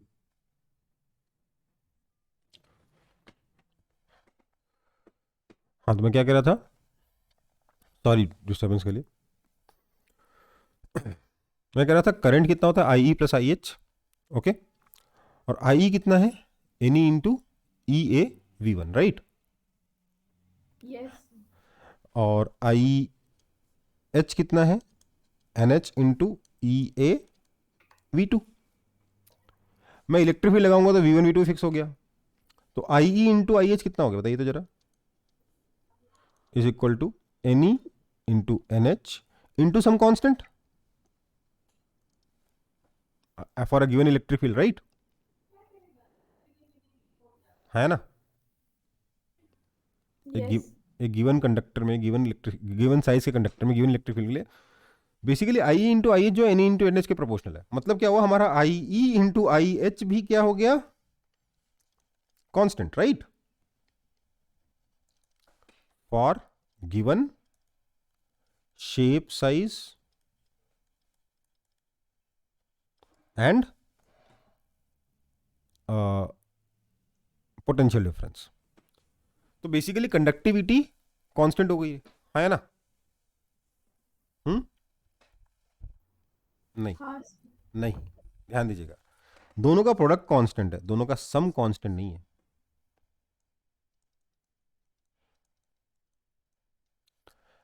समझ में आई बात,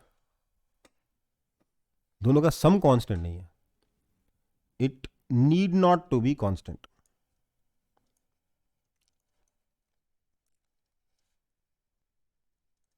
है ना। करंट कांस्टेंट होना जरूरी नहीं है, इसलिए कंडक्टिविटी कांस्टेंट होना जरूरी नहीं है। जरूरी क्या है, दोनों का प्रोडक्ट कांस्टेंट है। उससे हमें क्या मतलब, हमें तो नेट करंट से मतलब है, ओके बेटा, हमें किस चीज से मतलब है, टोटल करंट से। तो जो टोटल करंट है उसका कांस्टेंट होना जरूरी बिल्कुल भी नहीं है, यहां पर ये चीज समझ लो। दोनों करंट्स का, करंट ड्यू टू इलेक्ट्रॉन और करंट ड्यू टू होल का प्रोडक्ट भले ही कांस्टेंट हो,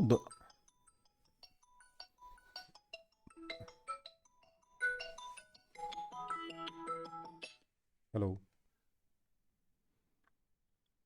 हाँ, हम्म हम्म, अभी मैं क्लास ले रहा हूँ, can you talk to me, आप मुझे, ओके।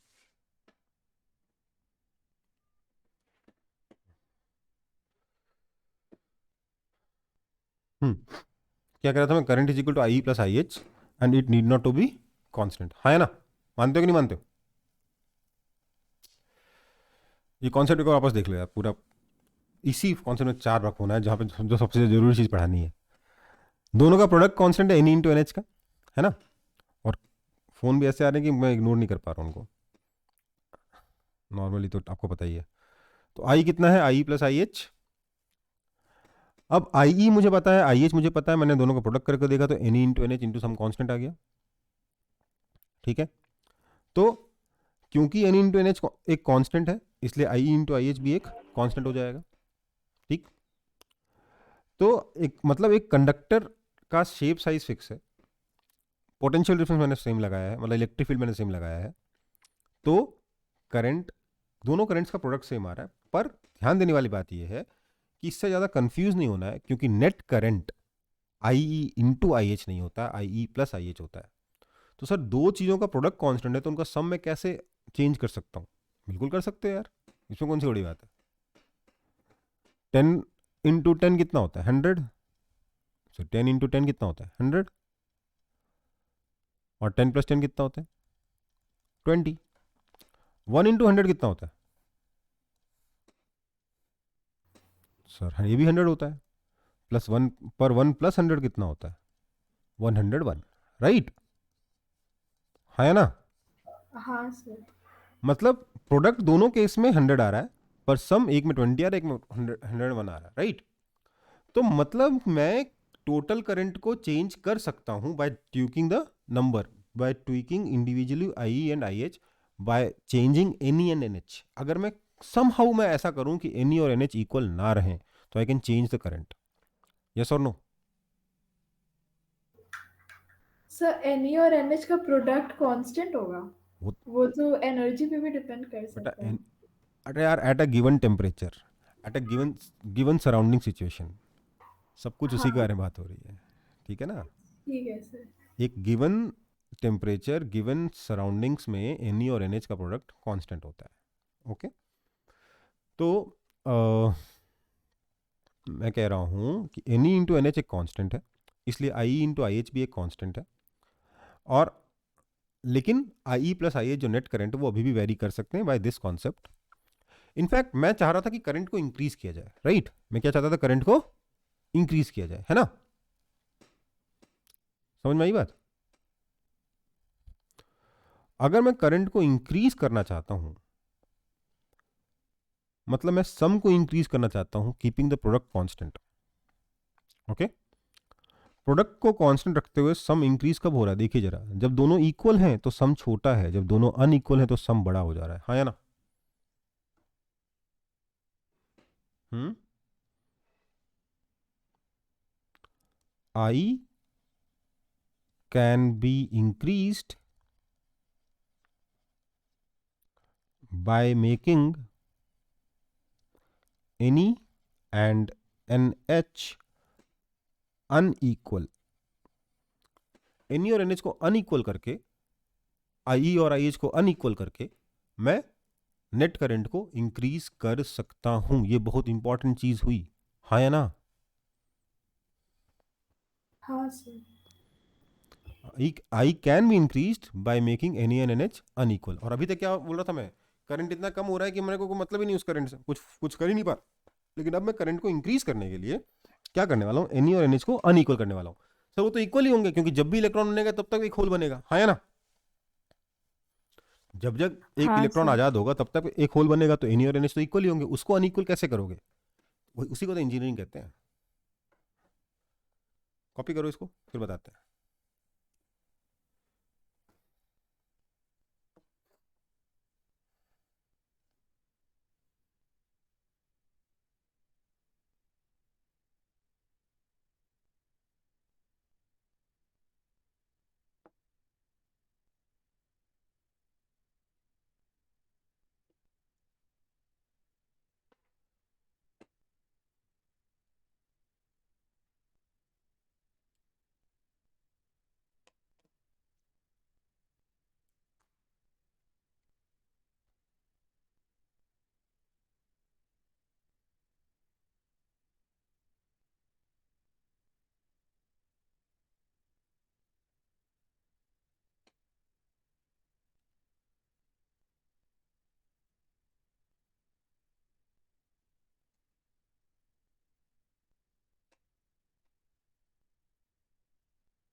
हो गया सर। हो गया, आगे बढ़े फिर।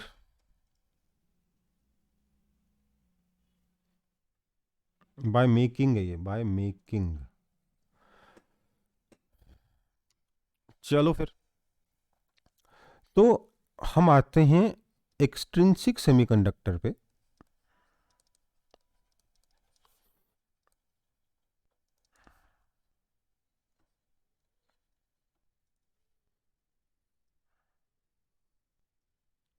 जिसमें एनी और NH इक्वल नहीं होगा। ये कैसे होता है, बनता है एक्सट्रिंसिक सेमीकंडक्टर, बाय डोपिंग। वो होता है ना, एथलीट अपना परफॉर्मेंस इंप्रूव करने के लिए डोप करते हैं ना, कुछ गलत काम करते हैं जो, वैसे ही हम सेमीकंडक्टर्स को की परफॉर्मेंस या सेमीकंडक्टर का कंडक्टेंस इंप्रूव करने के लिए डोपिंग कर रहे हैं सेमीकंडक्टर्स की। डोपिंग का मतलब, हम लोग एथलीट डोपिंग कैसे करते हैं, अपने शरीर में कचरा डाल के, वैसे ही सेमीकंडक्टर की डोपिंग कैसे होगी, उनके अंदर कचरा डाल के। कचरा मतलब इम्प्योरिटीज, बाय एडिंग, या डोपिंग का मतलब क्या है, एडिंग इम्प्योरिटीज।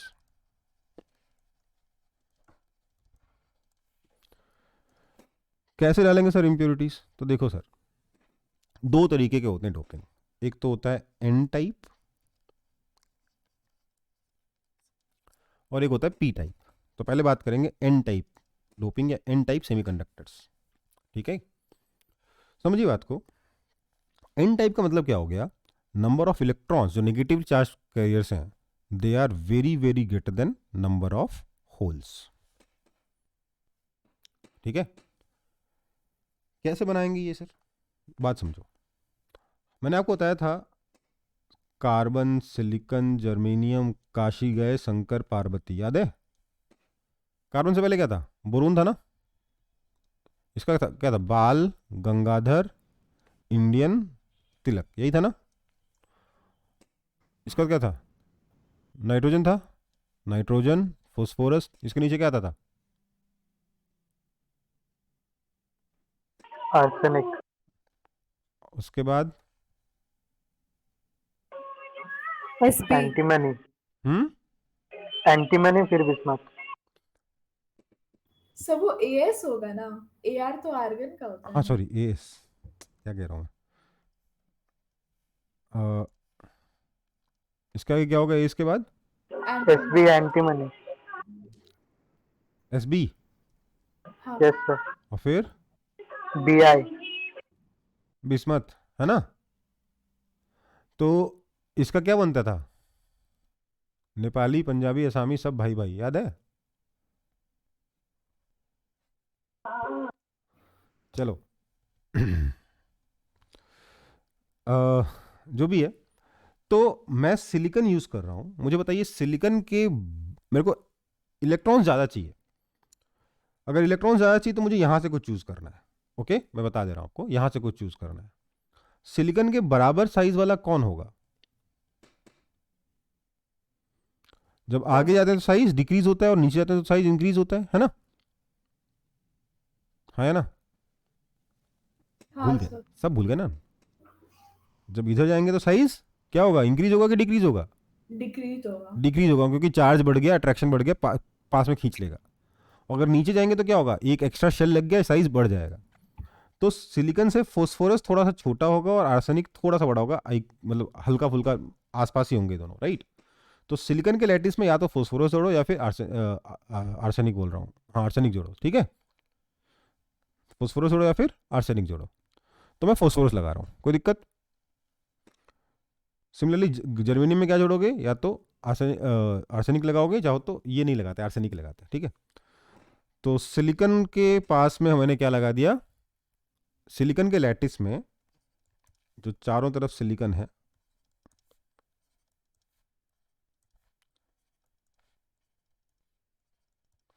एक मैंने डाल दिया फोस्फोरस। अब सिलिकॉन के पास थे चार, तो उसने सारे सिलिकॉन ने क्या दिया किया, अपना एक एक इलेक्ट्रॉन सबने फोस्फोरस को दे दिया, आसपास के चारों ने। फोस्फोरस ने अपना एक एक इलेक्ट्रॉन इन सबके साथ शेयर किया, लेकिन इसके पास एक इलेक्ट्रॉन बच गया फ्री, आया ना। एक इलेक्ट्रॉन क्या बन गया, बच गया फ्री। इसके पास रखने की जगह नहीं थी, तो इसने बोला तू जा, तू आजाद है, तू निकल जा, है ना। So we have electron without hole, हाँ या ना, which means number of electron is now greater than number of holes. Yes or no? Every phosphorus atom contributes one free electron, हाँ या ना,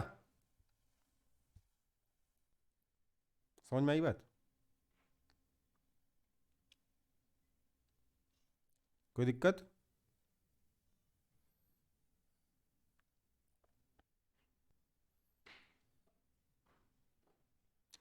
कोई दिक्कत? No sir.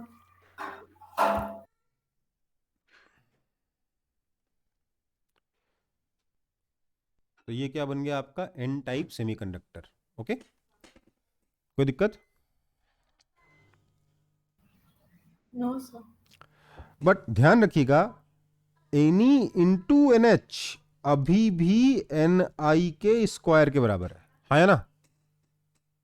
Ni मतलब number of charge carrier, चाहे इलेक्ट्रॉन ले लो चाहे होल ले लो, इन इंट्रिंसिक सेमीकंडक्टर, उसके स्क्वायर प्रोपोर्शनल है। बट अभी प्रोडक्ट जो है वो उतना ही रहेगा, Ni स्क्वायर। ओके, जो इंट्रिंसिक सेमीकंडक्टर था उसमें Ni और Na को क्या बोलते हैं? Ni बोलते हैं। Ni क्या है? Ni is equal to Ne and NH in intrinsic semiconductor. कोई दिक्कत?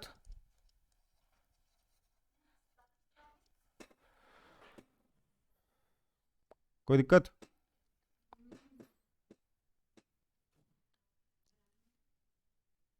No sir. कोई दिक्कत नहीं है? चलो कॉपी कर लो यहां तक।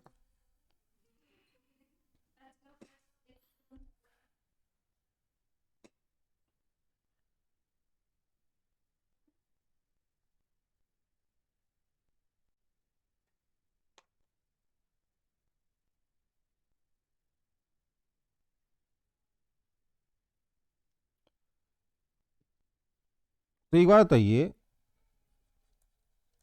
ये जो एन टाइप सेमीकंडक्टर है इसके पास एक्स्ट्रा इलेक्ट्रॉन है ना, तो इसके ऊपर चार्ज कितना होगा? एन टाइप सेमीकंडक्टर इज, कैसा चार्ज होगा इसके पास?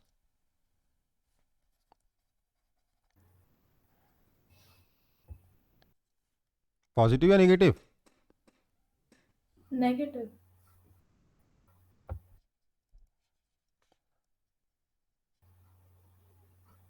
अभी भी न्यूट्रल है, बात समझो। आपने अलग से कोई चार्ज ऐड किया था क्या? फोस्फोरस पे आपने न्यूट्रल डाला ना। सर लेकिन पहले जितना सिलिकॉन सिलिकॉन सिलिकॉन के साथ इलेक्ट्रॉन था, उससे एक ज्यादा इलेक्ट्रॉन तो हाँ, होगा। तो इसके पास एक ज़्यादा प्रोटॉन भी थे फोस्फोरस के पास। हाँ सर, हाँ ठीक है। समझ में आई बात? हाँ ये अभी भी सर। न्यूट्रल है, एज फोस्फोरस हैज 5, मतलब 5 नहीं, मतलब समझ गए ना भावनाओं को? 5 इलेक्ट्रॉन के करस्पॉन्डिंग 5 प्रोटॉन्स भी है उसके पास, है ना? वो जो एक्स्ट्रा इलेक्ट्रॉन है उसके करस्पॉन्डिंग एक एक्स्ट्रा प्रोटॉन भी है इसके पास। लोग उसको भूल जाते हैं और बोलते हैं सर एन टाइप मतलब नेगेटिव चार्ज। एन टाइप मतलब नेगेटिव चार्ज नहीं, एन टाइप मतलब नेगेटिव चार्ज कैरियर है इसके पास। एन टाइप मतलब नेगेटिव चार्ज नहीं है। Okay, okay sir. समझ में आया कॉन्सेप्ट? हाँ सर। 5 प्रोटॉन मतलब समझ में, यहाँ 5 का मतलब ये मत बोला सर, आपने बोल दिया फोस्फोरस के पास सिर्फ 5 ही प्रोटॉन्स होते हैं। समझ में आ गई ना बात को? मेरे ख्याल से ये सबसे जल्दी क्लियर करेगा डिवीजन करते हुए। अच्छा, ये कारण है, इसलिए 5 लिखता हूँ मैं यहाँ पे हमेशा। कोई इसको रट के केमिस्ट्री में मत लगा देना, और ये एग्जाम में भी ऐसे लिख के मत आना। क्या लिखोगे? As phosphorus as an extra proton as well. Okay, okay sir. आगे बढ़े।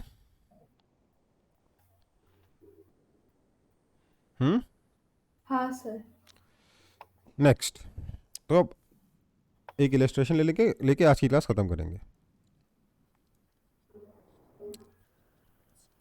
सिंपल सा है, आपका Ni आपको दे रखा है 10 टू पावर 10। डोपिंग कंसंट्रेशन है, doping concentration of phosphorus atom is, या ऑफ नहीं, by phosphorus atom is 10 to power let's say 13. Find NH. Okay, समझ में आया क्वेश्चन?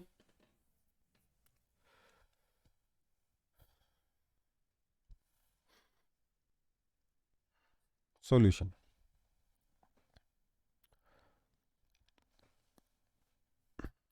यहां पर है आपका इलेक्ट्रॉन, इधर है आपका प्रोटॉन। प्रोटॉन नहीं, होल। प्रोटॉन नहीं बोलते, क्या है? होल है ना? होल। बात समझिए, मैं इंट्रिंसिक के बारे में पहले बात करता हूं, ऑफ इंट्रिंसिक। उसके बाद बात करता हूं डोप्ड के बारे में, जिसको डोपिंग हो गई उसके बारे में, या एक्सट्रिंसिक के बारे में। क्योंकि Ni 10 टू पावर 10 है, तो इंट्रिंसिक में इलेक्ट्रॉन्स भी 10 टू पावर 10 है concentration, 10^10 electrons per unit volume, है ना। ध्यान दीजिए कंसंट्रेशन बोल रहा हूँ मैं, ठीक है, मतलब पर यूनिट वॉल्यूम के बारे में बात कर रहे हैं। होल्स भी 10^10 है इंट्रिंसिक में, राइट या रॉन्ग। प्रोडक्ट कितना है 10^, ये कितना हो 20। जाएगा 10^20, यही है ना क्वेश्चन में। हाँ ओके, अब डोपिंग कर दी, डोपिंग कर दी तो यहां पर कितने हो गए इलेक्ट्रॉन, कितने हो गए 10^13 तो हो चुके हैं। और होल अभी बिल्कुल भी नहीं है। अब जब जब होल बनेगा तब तब एक इलेक्ट्रॉन भी बनेगा, हाँ या ना। 10^13 नहीं, ओके राइट। Yes sir. तो क्लियर सी बात है कि 10^13 plus x into x is equal to 10^20, हाँ या ना। बोलो।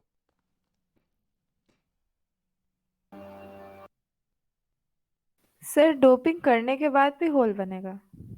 बेटा अगर होल आएगा ही नहीं तो एनी इंटू एन तो हमेशा जीरो ही रह जाएगा, राइट। हाँ सर। इसलिए तो क्वेश्चन कर रहा हूँ ये, ताकि कॉन्सेप्ट क्लियर है। 10^13 प्लस एक्स हो जाएगा इलेक्ट्रॉन्स, और होल्स कितना बन जाएगा एक्स। जब एक्स होल बने तो 10^13 प्लस एक्स इलेक्ट्रॉन हो गए, राइट। अब ध्यान दीजिएगा, दोनों का प्रोडक्ट 10^20 है। ये नंबर 10^13 से बड़ा ही होगा जब भी होगा, है ना। इसलिए जो x है हमेशा 10^7 से छोटा ही होने वाला है, राइट राइट। अब ध्यान दीजिएगा, ये 10^7 से छोटा और ये 10^13 है। 10^7 से छोटा 10^13 के मुकाबले 10 लाख गुना छोटा है, राइट, है ना। सो x is very very less than 10^13। Therefore, this equation can be rewritten as 10^13 x is equal to 10^20, which means x is equal to 10^7. Therefore, NH is equal to 10^7. कोई दिक्कत?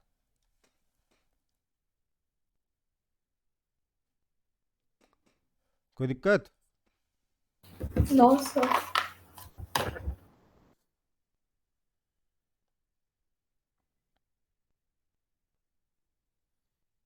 ये तो केमिस्ट्री में करते थे ना इक्विलिब्रियम में, यही हरकत तो करते थे।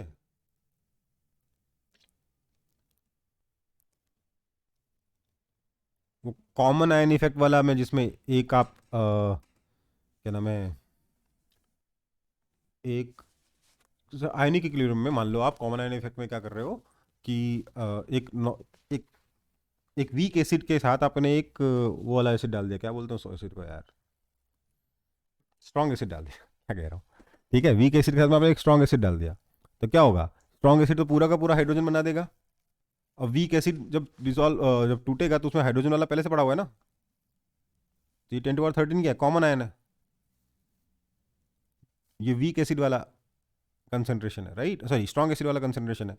उसमें जब डिसोसिएशन हुआ तो थोड़ा सा वीक एसिड का कंसंट्रेशन ऐड हुआ, और यहाँ पे भी हुआ, फिर बोला ये इससे बहुत छोटा है। अप्रोक्सीमेशन होता है कि नहीं होता, ये सब बताओ।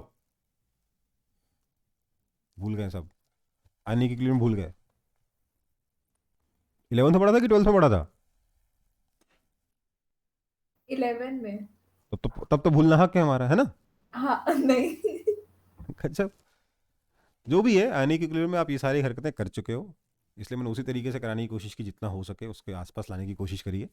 बट आपका NH कितना है, 10^7 है। कोई दिक्कत है किसी को? No sir. ठीक है, फिर मिलते हैं अगली क्लास में। अगली क्लास में हम क्या पढ़ेंगे, अगली क्लास का टॉपिक लिख लीजिए, पी टाइप सेमीकंडक्टर। क्या पढ़ेंगे, पी टाइप सेमीकंडक्टर। अगली क्लास कब है, कल, और कल का टाइम थोड़ा सा अलग है, 3:30 से 5 है। Okay okay sir. चलो, ओके बाय, मिलते हैं अगली Bye. क्लास में।